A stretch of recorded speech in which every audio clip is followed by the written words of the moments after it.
Today on Capechi's Corner, we're going to look at multiplying matrices.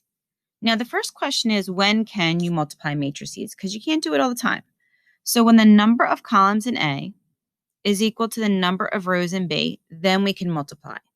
So now remember, when we do the dimensions, we have rows by columns, rows times columns. Rows go left to right, columns go up and down. So if we multiply A and B, and A has dimensions of 4 by 3, and B has the dimensions of 3 by 5, we notice that the columns in A matches the rows in B, so we're okay.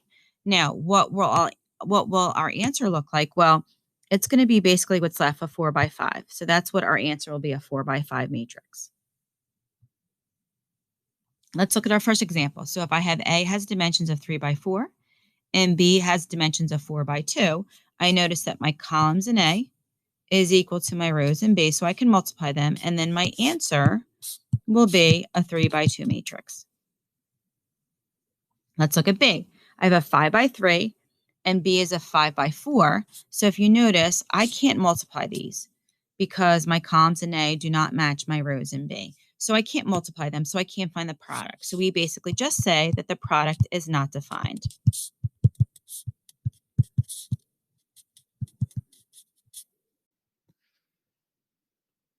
All right, let's look at some examples. Now, I find with matrices, when you're multiplying, you just kind of need to get in a pattern that works for you.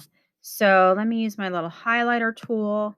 And what happens here is I have a 2 by 2, which I can multiply 2 by 2 and a 2 by 2. So I'm going to take AB, and I'll work on this.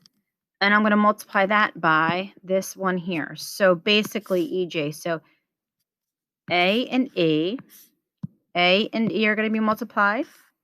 And then I'm going to multiply B and G. And that sum right there is going to be in that first column. Okay.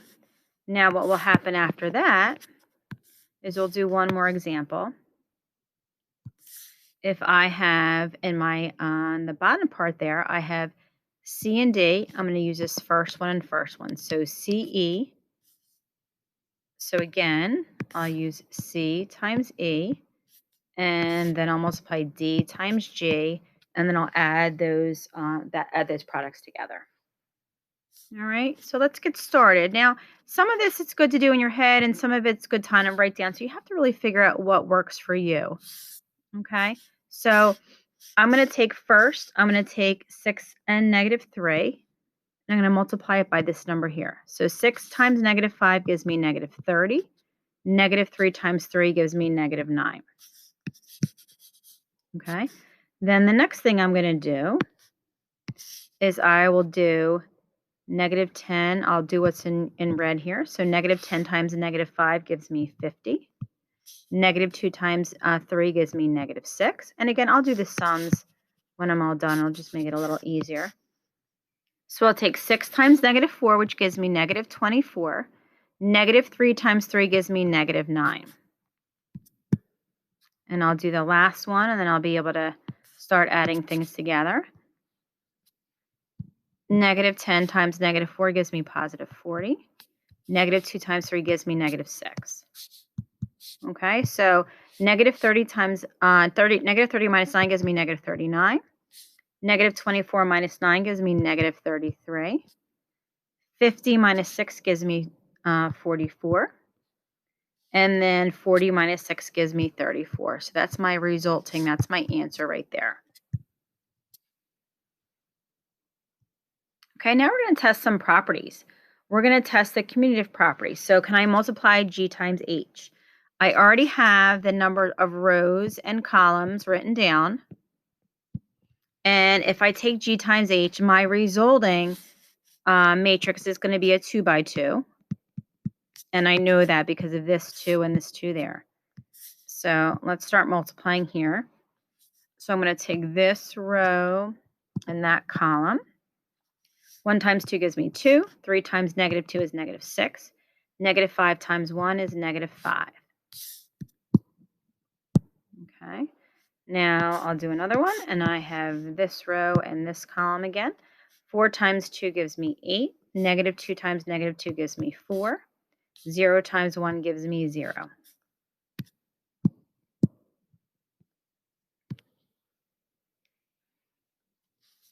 Okay, so now I have the first one here and first one there. So 1 times 3 gives me 3. 3 times -8 gives me -24. -5 times 7 gives me -35. Okay, last one. 4 times 3, which is 12. -2 times -8, which is 16. And 0 times 7 is 0. So now I can add everything. So this gives me -9. And I have 12. That -59 and 3 gives me -56. And then I have 28. So when I multiply G times H, that's my matrix I get. Now, what about the other way around? H times G. Now, I don't really do very well personally just looking at these backwards. So I do like to rewrite them. So I have 2, -2, 1, 3, -8, 7. This is H. And then G is 1, 4, 3, -2, 5, and 0. All right, let's see how we do. So I have this one, first row and first column. So 2 times 1 gives me 2. 3 times 4 gives me 12. Then the second row is -2 times 1 gives me -2. -8 times 4 is -32. My third row here in my first column, 1 times 1 is 1. 7 times 4 gives me 28. Okay, so now I'm moving on to my second column here. And I'm going to multiply everything by that. So 2 times 3 gives me 6. 3 times -2 gives me -6. -2 times 3 gives me -6. -8 times -2 gives me +16. 1 times 3 is 3. 7 times -2 is -14. All right, last one.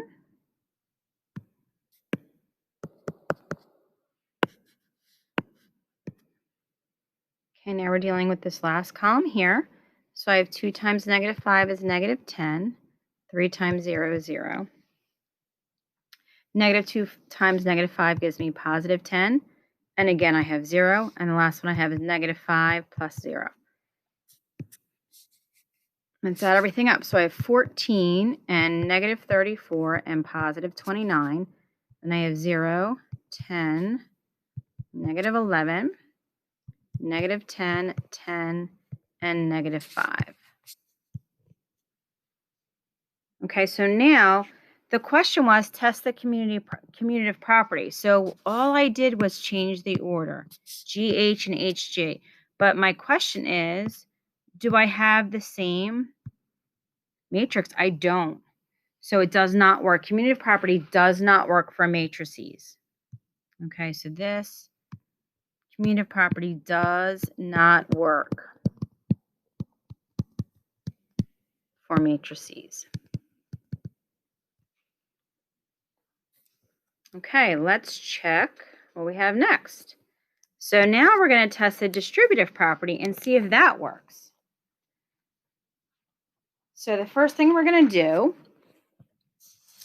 is I have J here out front, and then I'm going to add K and L, which I did right here. We did adding in our last lesson. So when I added K plus L, 3 and -4 gave me -1. 2 and -1 gave me 1 on top. -1 and 3 gave me 2, and 3 and 0. I don't know why that says -0. That should just be 0. That is that last column, 3. All right, so now we're going to multiply these. So again, I have 2 times the -1. 2 times -1 gives me -2. 4 times 2 gives me 8. And then I have -5 times -1 gives me 5. And then -2 times 2 gives me -4. Same thing, next column right here. 2 times 1 gives me 2. And then I have plus 12. And I have 2 times 1 gives me, -5 times 1 gives me -5. -2 times 3 is -6. When I combine those, I have 6 and 1 and 14 and -11. Okay, so it's using distributive property. Now I'm going to do things, and I'm going to multiply that This time I multiplied them through first. So we'll see if this is actually going to work. So I have j times k. So I'm going to just kind of help myself off here. I'm just going to cross this one off because I'm not dealing with this one right now. Okay, dealing with that first column, j times k. So 2 times 3 gives me 6. 4 times -1 gives me -4. Then I have -5 times 3 gives me -15, and -2 times 1 gives me +2.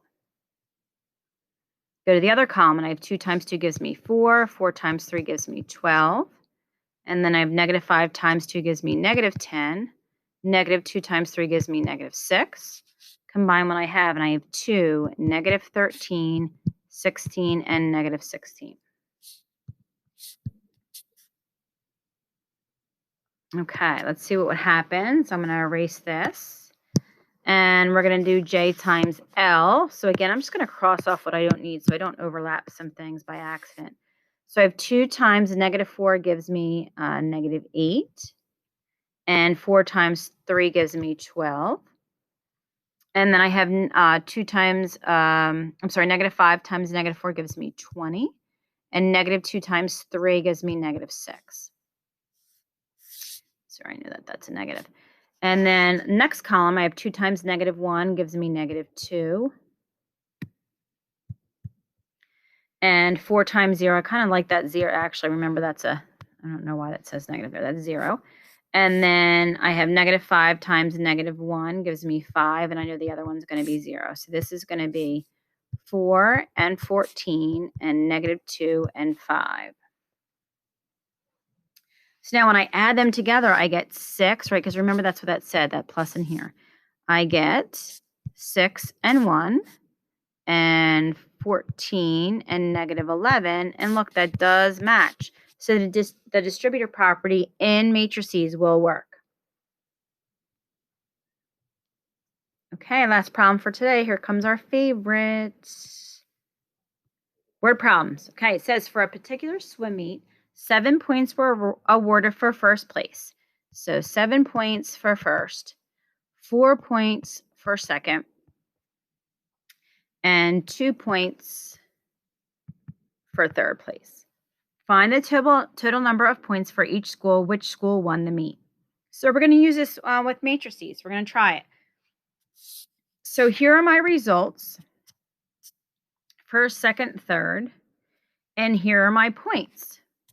7, 4, and 2. So if we can multiply them, my results is 4 rows. 1, 2, 3, 4, right? Row by column. And I have 3 columns. And over here, I have a 3 by 1, 3 rows and 1 column. So my result is going to be a 4 by 1. So I know that. Okay, so let's see how we do. So we're going to do first this row by this column. There's only 1 column there. So 4 times 7 gives me 28. 7 times 4 gives me 28. 3 times 2 gives me 6. Next row. 8 by 7 gives me 56. 9 by 4 gives me 36. 1 by 2 gives me 2. Next row. 10 by 7 gives me 70. 5 by 4 gives me 20. And then 3 by 2 gives me 6. Last one. 3 by 2 gives me 21. 3 by 4 times 4 gives me 12. And 6 by 2 also gives me 12. Okay, so remember, this is Central, this is Franklin, this is Hayes, and this is Lincoln. So if I combine what I have, I end up with, let's say, 56 and 6 gives me 62. That's Central. 56 and 36, that's 92 plus 2 gives me 94. So that's Franklin. 70 plus 20 plus 6 gives me 96. And that is Hayes. And then 21 and 12 is 33, plus 12 is 45, and that is Lincoln.